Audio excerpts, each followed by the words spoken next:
Okay, we're going to be right back in just a moment. We're going to chat with Diane Cece, and we're going to find out what's happening in East Norwalk.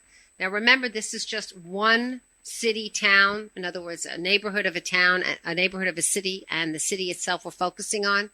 But there's a lot going on in zoning everywhere again, and all of the issues that we faced a year ago about Hartford trying to legislate how our towns look, about this constant wringing of hands with 830G that just seems to get more and more powerful and more powerfully used by developers, is really going to be a problem. It's really going to be a problem long-term for Connecticut and the way things look. Even as there was a recent report that showed that even though Connecticut is issuing apparently a lot of Section 8 vouchers, they aren't being filled. I think there are a lot of reasons for that, but one of the reasons is there probably isn't enough actual affordable housing to put people in who would otherwise qualify for that. So we have a lot of issues to grapple with. We want people to be able to have clean, affordable housing for sure. But it's a very much of a top-down approach from Hartford, and it's going to be really ugly and uncomfortable for a lot of our towns because, in my opinion, we're not reimagining the cities the way we should. We are not reimagining the way our cityscapes should be looking the way we should. We'll get to more of that later. We're going to chat with Diane Cece, 203-333-9422. If you're thinking about it, she's talking about it. Join the conversation at 203-333-9422. The Lisa Wexler Show on WICC 600 AM and 107.3 FM. And welcome back to the Lisa Wexler Show. Hello, hello. Is Diane with us? Is Diane here? Okay. Hi, Diane. Diane Cece joins us now. She is a fantastic... Oh, my goodness. Everyone in East Norwalk should be so grateful to Diane for the work, the effort that she puts into keeping the community informed about different things that are going on within East Norwalk. Diane Cece, welcome back. Welcome back to the show. Hello. Good morning, Lisa. Can you hear me? I wasn't sure if I have you on mute here. I can hear you. Can you hear Perfect. me? Yes. Okay. Excellent. Good morning. Good to talk to you. I haven't been on in a while. I know, and I got a copy of your newsletter over the weekend, and it's chock full of things. So why don't you just start right in and tell people what we need to know? Yeah, actually, there's a whole bunch of things. So let me know if there's something you want me to focus on. But it really, especially in East Norwalk, again, I'll say we're kind of the epicenter of a whole bunch of things with DOT development and state projects and zoning that is questionable. But I wanted to give you a quick update on Mill Pond, the project at Cemetery Street. Yep. That is still advancing. And we had conflicting reports from city staff and the applicants themselves, apparently, about whether or not there's a public hearing slated for January 4th. So that's coming right around the corner, but it hasn't been confirmed yet. And, of course, it means people will have to be scrambling over the holiday period, which drives us nuts, Lisa. And refresh our memory. What is it that they want to do at Mill Pond? Sorry about that. Yeah, Mill Pond is one Cemetery Street. It's the former Wells Fargo Bank parcel. It sits at the north side of Mill Pond, which feeds into the Norwalk River. And the bank is closed, and the developer is looking to put in 77 luxury rate apartment units there. Consisting of two structures with a minimal amount of public domain and public amenities that are, for all intent and purposes, tucked in the back, and no one really knows they're there. So the East Norwalk community, the majority of people obviously are opposed to this. It's the impact of that size development right in the center of our little village. Yeah. The impact on Mill Pond. Where are they going to park there? It's a lot more asphalt. What are they going to do there? Yeah, so the parking would actually be like underneath these buildings, and they intend to have the bulk of the parking requirement on site. But they're also looking to take Cemetery Street, which currently is 2 lanes, one lane that veers to the right for all the beach access, and another one that veers left to come back into East Norwalk. Right. They want to make that 1 lane of traffic, which will no doubt be gridlock and congestion, and then add paid on-street parking in front of this complex. And the complex comes right up to the sidewalk, by the way. Oh, the architecture. There's no setback? Yeah, just no setback. Why? Just like right there. Like, why?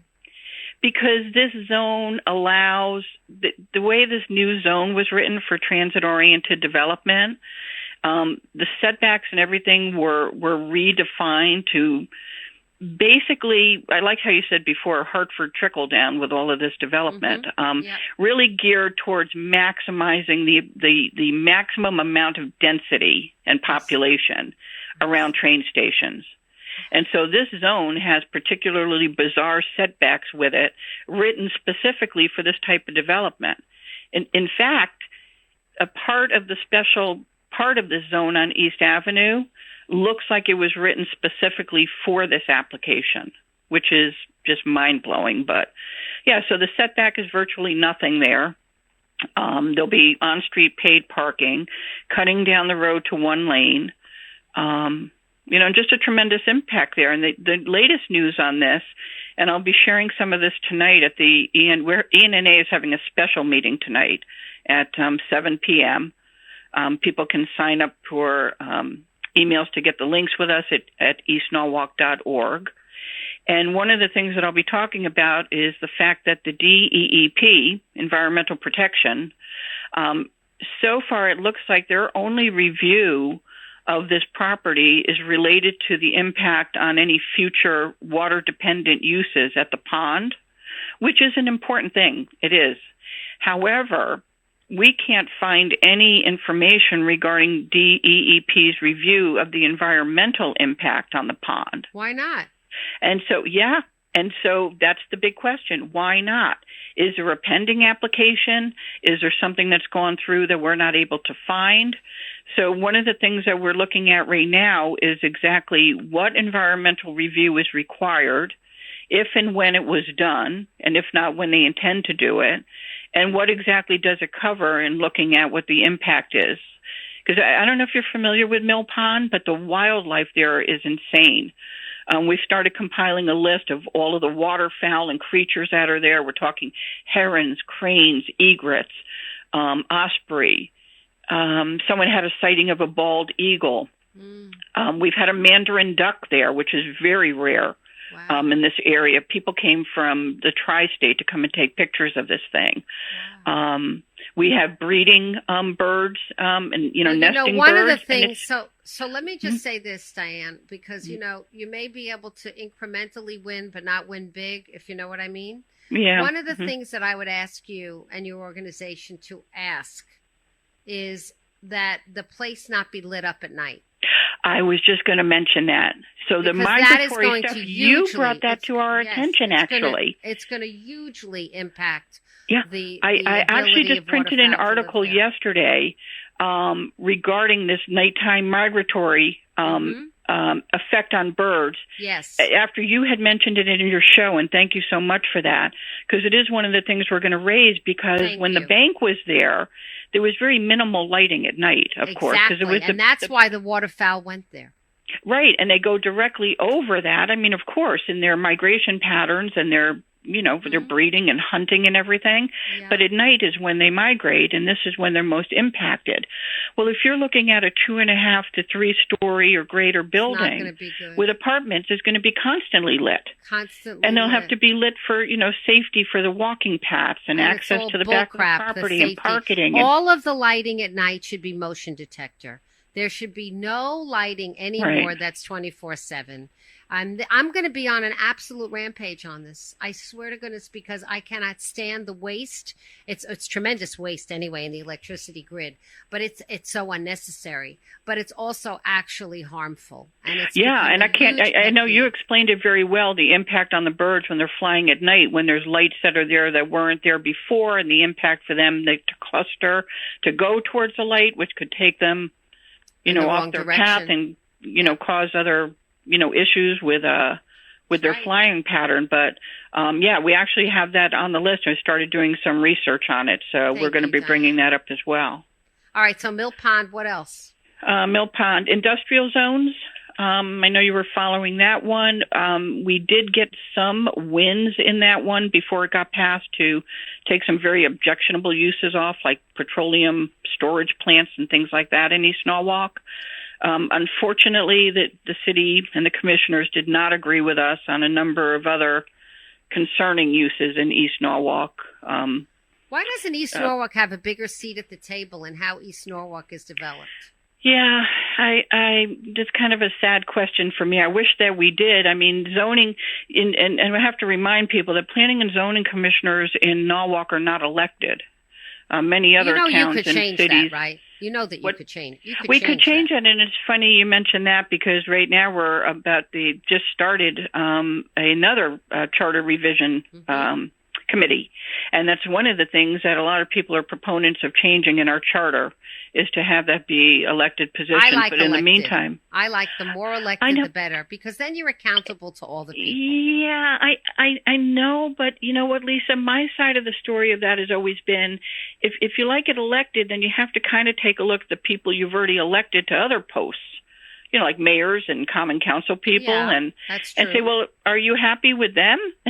Well, but that's democracy, Diane. It is. But I can tell you in Norwalk, it really kind of follows the party line. It really does, and that's why the independents and unaffiliated are, starting to try to get a stronger voice. But I do think at least with elected, I think that it would force representation from other areas of the city.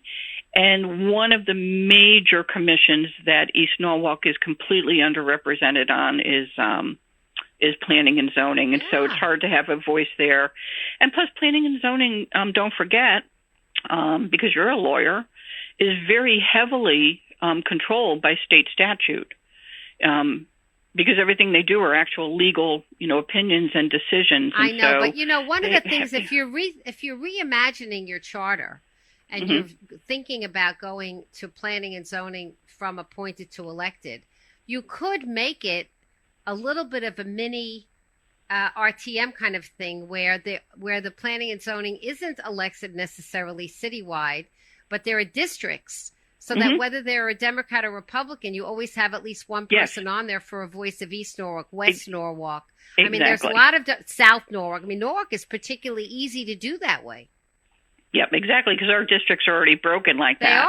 They are, yeah, and we could have better control over, and that's what I was saying. Like, we could definitely have better control to say there would have to be a minimum of, 2 each from each district, or at least one, and we technically do have one from this district, but tends to kind of be the follow the Hartford lead, unfortunately. Well, then that's a question of who you elect. I mean, that's like anything else, right? Right. But, right. I don't know. I'm Definitely a big believer in elections. You know what? I like elections. Maybe it's because I've been a participant as a candidate, but once I'm elected, I feel like instead of being beholden to whoever it is might have appointed me, I am beholden to the people who elected me, all of them. I like it better. Yeah. Yep. No, I don't disagree with you. I think there's pros and cons to both. So we'll see what comes up with charter. And I think it's one of the things that we'll be proponents of. But in the same breath, we also want to take a look at, or at least I do, I think a lot of people share this view that if there's any extension of any elected terms, or even if there's not, Norwalk needs to take a look at term limits to the extent that state statutes allow us to. Because I just think that there's, it doesn't make sense to have the same people for a gazillion years serving. And, to a certain extent, that's been a detriment. So I think we need to look at term limits as well when they're looking at that charter. Diane, I want to thank you. This is a part one. We'll be happy to have you back on. But so I want to thank you. And just to let people know, how can they subscribe to your newsletter? So for East Norwalk Neighborhood Association, you want to go to our website. It's eastnorwalk.org. Right there on the screen, you can just give us your email. You'll be on the newsletter. And in the email newsletter is where we publish the actual Zoom link for our meetings and where you can keep up to date on the city meetings and public hearings and things right there. Thank you so much, Diane. Thank you, Lisa. Cece. Stay well. Thank you. Of East Norwalk Neighborhood Association. We'll be right back.